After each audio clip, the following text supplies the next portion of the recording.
So I knew that Omar, you had a company before you set the EnergiMine's, like 2 companies was really successful, right? Yeah. And you just sold out. Yeah. How is the the process where you're preparing blockchain platform? Yeah, I mean it's really important for us. So, blockchain technology is still in its infancy. It's still quite new. So I think what we're really looking at now, the whole industry is looking at where can we apply blockchain in the real world. So I think the energy market is actually one of the biggest user cases for blockchain technology because it makes trading more efficient. For example, it's able to show an audit of where energy comes from. So I think blockchain in the energy industry is going to be huge. So Omar, you have in the energy trading field, especially in terms of the trading, what is the difference between the normal trading in terms of energy? Yeah, so using blockchain as an energy trading platform, the technology is the first part we have to get right. So that's one part of the problem, is making sure the technology is secure, making sure it's efficient. The other part is really about regulation. Energy markets are some of the most regulated markets in the world. You really have to understand regulation, which is why we work quite so closely with Lord Reedsdale, who's a member of the UK Parliament, to really give us an insight into the way that regulators look at that sector. Now the Parliament member. Yes. 상원의원. Yeah. So, in terms of looking at regulation, that's the second part that makes it really important for us. So with blockchain being so new, I think you have to have both. You have to have sort of the secure technology as well as understand the regulation. So before we start trading peer-to-peer, you really need to have these 2 pieces solved. Yeah, I think you're right. I think that you really need to, energy is a long, we're always going to need energy, 5 years and 10 years and 20 years. So right now it's quite early. There's a lot of question marks over. I think the way some energy projects sold themselves was promising too much. We were very careful to only promise what we can deliver. A lot of people talked about we're going to create an exchange and everybody's going to be trading energy peer-to-peer in 12 months, which is just not realistic. If you think about how in every country in the world you have a market dominated by very large energy programs, it will take time for that to change. For example, just in terms of renewable energy, there are lots of kinds of energies. Especially you, Omar, you in charge of which in charge of the energy. Yeah. Which kinds of energy? Can you explain a little? Yeah. So blockchain and renewable energy go together again in 2 ways. Number 1 in trading, and number 2 in looking at the audit trail. So in trading,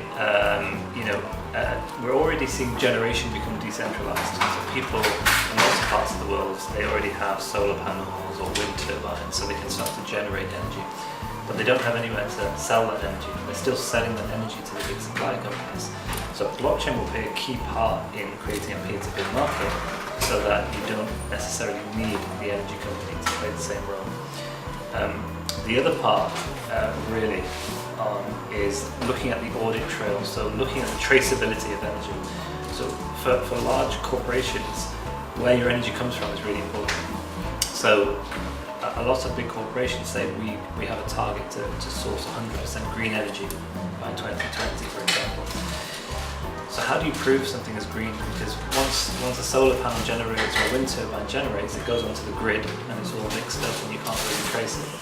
With blockchain, you're able to source that every kilowatt hour right down to the source. You can really say that it's 100% green. So these are the 2 big applications for the energy market as we see it. Okay. So and then just recently planning on rebranding for EnergiMine's. You just bring on like opportunities, how to expand that for any purpose. Yeah, the thinking behind the rebrand was that EnergiMine is doing solving lots of different problems in energy. With our token, for example, we're incentivizing energy reduction. With a lot of parts of our business, we're building a peer-to-peer market, so we're doing quite a lot of activities. So with the rebrand, we really wanted to tie it in with our global strategy. So obviously we're here in Korea, we're doing this in Japan, in the UK, the US, lots of countries in Europe. And we wanted a sort of a common branding throughout those markets.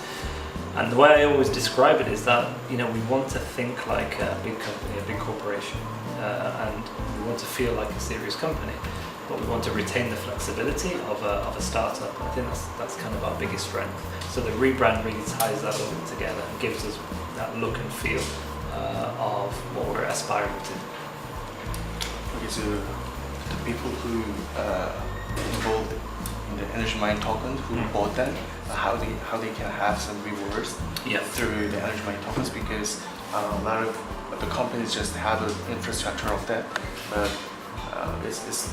they have not big difference between, you know, normal business who get reward, a coffee shop, like so can you just explain the difference? And also some investors who can have benefits on that. Sure.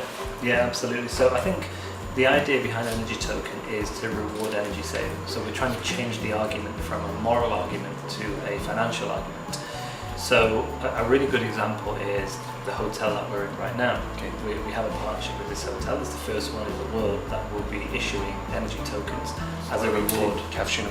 Hotel cappuccino. That's right. So this is a really good way of, by somebody staying here, they're making an energy or eco-friendly decision. And for example, they can do activities in the hotel like, you know, changing their towels every 2 days instead of every 1 day, which is saving energy. And for that, they get rewarded a token. You know, after hospitality, another big sector that we think will use the token is going to be the transportation sector. So we want to reward people for using public transportation. You know, this is I think I've been to Korea and Seoul 10 or 11 times, and every time I'm surprised by the traffic in the city. Trying to, you know, whether I get stop in traffic. It always stops in traffic. Yeah. So I think there's a big need, like any other big city, that there needs to be an incentive to tell people not to take their car and to take the train or metro system. So to do that, again, people need an incentive. If I say to you, you shouldn't take a taxi or you should take a car because it's the right thing to do, it's not a very strong argument. Whereas if I say to you, okay, you know, we're going to incentivize you by paying you, you know, 10,000 won, 20,000 won per month, then some people might think, okay, then maybe it's worth taking public transport. And if we drive people onto public transport, it also cuts down the cost of government and increases the air quality and of course reduces CO2 emissions. So in that circle, everybody sort of wins from that situation. So, do you have any plan on Korea for the business or in the future, or if you have doing that, just tell me. Yeah. So Korea has always been important for us. It's always been a key market, as well as 60% of our token holders being Korean. The level of adoption in Korea and the fact that the energy systems here are stressed, like many other big cities in the world, makes Korea a really interesting market for us. So as I mentioned, the first partnership that we announced in the hospitality sector was here in Seoul. What we're really looking to do now is, as we grow our business, we're really looking for local partners. You know, we know what we're good at. We understand energy markets. We can build the tech, but we don't pretend to be experts in the Korean market. You know, we study as best as we can, but really we're looking for local partners here. It could be a large corporation, local government institutions that have interest to launch EnergiMine Korea with us, so we can help start to tackle some of the problems here in Korea as well. So in Korean market, do you have got any problems here in terms of the energy field? So if they need something, can you do you have any plan to help them to facilitate some markets? By tokenizing or something? Yeah, absolutely. The two areas that we feel we can help the situation, the energy situation in Korea. Number one, are to incentivize low energy consumption. So creating a reward system for rewarding people who use less energy. And that could be taking public transport, it could be buying energy efficient televisions, washing machines, or so on.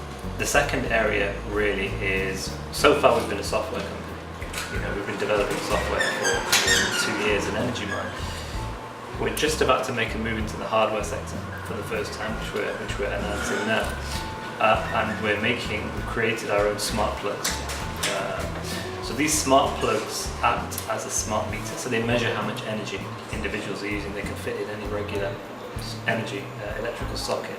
They measure how much energy you're using, but also the plug acts as a node on a network.